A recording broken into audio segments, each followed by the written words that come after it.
शुक्रवार को मंदसौर नगर पालिका के पूर्व अध्यक्ष और भाजपा नेता राम कोटवानी को मंदसौर पुलिस ने गिरफ्तार कर लिया। मंदसौर नगर पालिका के बाहर से उनकी गिरफ्तारी की गई। जानकारी के मुताबिक राम कोटवानी पर अपने 2 साथियों के साथ कोहिनूर कोऑपरेटिव सोसाइटी संचालित कर ग्राहकों का रुपया गबन करने का आरोप है। इसी कारण कोतवाली पुलिस ने आज राम कोटवानी को गिरफ्तार कर लिया है, जबकि उनके अन्य 2 साथियों की गिरफ्तारी पहले ही हो चुकी है। कोतवाली पुलिस द्वारा गिरफ्तारी के बाद उन्हें कोर्ट में पेश किया गया, जहां से पुलिस को कोर्ट ने 19 सितंबर दोपहर 12:30 बजे तक का रिमांड सौंपा है। गिरफ्तारी के बाद राम कोटवानी ने उनकी राजनीतिक हत्या का प्रयास करने के आरोप भी लगाए हैं। बताया जा रहा है कि सोसाइटी में करीब 70 लोगों का 60 से 70 लाख रुपया फंसा हुआ है। हालांकि राम कोटवानी के वकील इस मामले को समझ से परे बता रहे हैं। उनका कहना है कि राम निर्दोष होकर बाहर निकलेंगे। इसमें क्या हुआ कि जैसे इनकी 3 जनों की पार्टनरशिप थी, आदिल, रईस हुसैन और कोटवानी जी की। इसके बाद इनके आपसी कुछ मतभेद हुए तो फरवरी में बैंक अलग कर ली थी।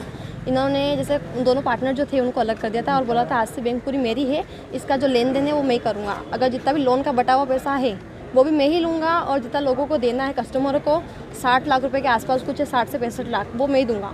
इसके बाद इन्होंने अच्छा सा विड्रॉल भी किया। जून में आने के बाद उन्होंने विड्रॉल करना बंद कर दिया। हमने कहा ऐसा क्यों? तो बोलते हैं कि मैं चुनाव के बाद विड्रॉल करूँगा। हमने कहा ठीक है, हम रोकते हैं कस्टमरों को। तो फिर बोलते हैं कि मैं रिजल्ट के बाद विड्रॉल करूँगा। रिजल्ट आ गया, उसके बाद हमको बोलते हैं कि मैं उपाध्यक्ष बनने के बाद विड्रॉल करूँगा। हमने वहाँ तक भी उनकी बात मानी और बार बार हम सिंधी धर्मशाला में जाके इनसे मिले भी सही। ऑफिस आना इन्होंने बंद कर दिया था और हमको बोलते हैं कि अभी मैं आपको सैलरी नहीं दे पाऊँगा, तो आप घर बैठो और कलेक्शन करना है तो कोटवानी की नाम की स्लिप पे कलेक्शन करो, जिसमें है ना लोगों को आधा से आधा पैसा डालने की बात कर रहे थे ये। और सारा पैसा ये है ना कोहिनूर में छोड़ने की बात करते और बोलते हैं कि मेरी बैंक नहीं है। और सारे कस्टमर जो भी जाते थे इनके ऑफिस में, इन्हों को भी इन्होंने मना कर दिया कि मेरी कोई बैंक नहीं है, जबकि बैंक फरवरी से लेकर जून तक इन्होंने चलाई है और एकदम पलटे ये पता नहीं क्या हुआ। जैसे इन्होंने सम्राट मार्केट से बैंक बस स्टैंड की हमको शंका हो गई थी, हमने इनसे बात भी करने की कोशिश की तो इन्होंने कहा अस्मित एजेंट जो है वो और मेरे कस्टमरों के पेमेंट ये देंगे। फिर लास्ट में आगे इन्होंने बैंक ही क्लोज़ कर दी और वहाँ से सिस्टम वगैरह CPU भी ले लिया इन्होंने और CPU भी हटा दिया था। इसके बाद हमने FIR करी, आवेदन दिए, सोनी वाले सर उनके सबकी FIR भी हुई है। इसके बाद भी कोटवानी को अभी तक अरेस्ट नहीं किया था। पुलिस को बार बार हमने आवेदन दिए, इसके बाद आज इनको अरेस्ट किया गया है। अभी इनकी गवाही चल रही है अंदर, पता नहीं कोर्ट सर हमें क्या निर्णय देंगे। अनुमानित 60 से 70 लाख रुपए हैं जो गरीब लोगों के हैं। कितने लोग होंगे ऐसा लगता है? कम से कम इसमें है 200 से 250 लोग हैं मेरे अनुमान के हिसाब से। वहाँ पे इम्प्लाई थी, आप क्या चाहती हैं? मैं ये चाहती हूँ कि मेरे जितने भी कस्टमर हों बैंक के, जिनके 500 से लेके 50,000 5 लाख तक भी हैं, इसमें 5-5 लाख की FDI हैं। मेरे नॉलेज में 3 FDI ऐसी जो 5-5 लाख की है, उनको सबको पैसा दिया जाए। अगर इंटरेस्ट नहीं दे तो उनका जो मेन पैसा है ना उनको वो दे दिया जाए बस। मैं न्यायालय से दोष मुक्त होकर आऊँगा।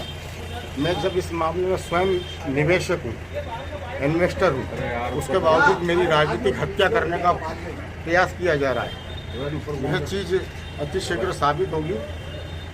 ऊपर वाले के घर में देर है अंधेर नहीं है और मैं उसको प्रूव करूँगा। जो व्यक्ति जहाँ सारी चीज़ें ऑन रिकॉर्ड पहले गिरफ्तार रह चुका है, दोषी है, मुझे न्याय व्यवस्था पे पूरा भरोसा है और न्याय व्यवस्था इसमें पूरा साथ देगी। टोटल 100% राजनीति से प्रेरित मामला, मेरी राजनीतिक हत्या करने वो कौन लोग हैं जो आपकी राजनीतिक हत्या करने का षड्यंत्र रच रहे हैं? वो माननीय न्यायालय से प्रूव होने के बाद में बात करूँगा। थाना शहर कोतवाली में कोहिनूर सोसाइटी से संबंधित फ्रॉड किया गया था। इस संबंध में अपराध थाना कोतवाली पे पंजीबद्ध किया गया, जिसमें पूर्व में भी 2 आरोपी गिरफ्तार कर माननीय न्यायालय पेश कर जेल दाखिल किए गए। इस संबंध में विवेचना के दौरान राम कोटवानी के भी साक्ष्य पाए गए। इस समय आरोपी बनाया गया और आज गिरफ्तार करके माननीय न्यायालय पेश किया गया, जो दिनांक 19/9/22 तक का पुलिस रिमांड दिया गया। मामला समझ से परे है।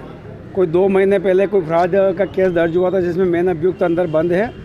अभियुक्तों ने बताया कि मैं राम कोटवानी के प्रेमाइसिस में कोई बैंक चला रहे थे, इसलिए राम को भी उसमें अभियुक्त बना दिया गया। पूरी तरह से पॉलिटिकल वेंडेटा का केस लग रहा है ये हमें, और ये राजनीतिक रंजिश के तहत फंसाया गया है। निर्दोष होकर हमारा क्लाइंट बाहर निकलेगा। अभी पुलिस ने PR मांगा था, कुछ दस्तावेज और लैपटॉप वगैरह उनसे लेना है। अनुसंधान में सहयोग भी करेगा, राम ने न्यायालय के समक्ष कहा है। तो वो 19 तारीख को 12:30 बजे वापस कोर्ट में पुनः पेश करने के लिए कहा गया। कितने दिन का PR है? 19 तारीख की 12:30 तक का मिला है। और इस दरमियान राम का स्वास्थ्य का भी ध्यान रखना है और जो आईओ आए थे भाबर साहब उनको उनकी व्यक्तिगत जिम्मेदारी कोर्ट ने हमारे आग्रह पर डिसाइड करी है कि राम की सेहत को और किसी प्रकार का कोई नुकसान नहीं होना चाहिए। आरोपी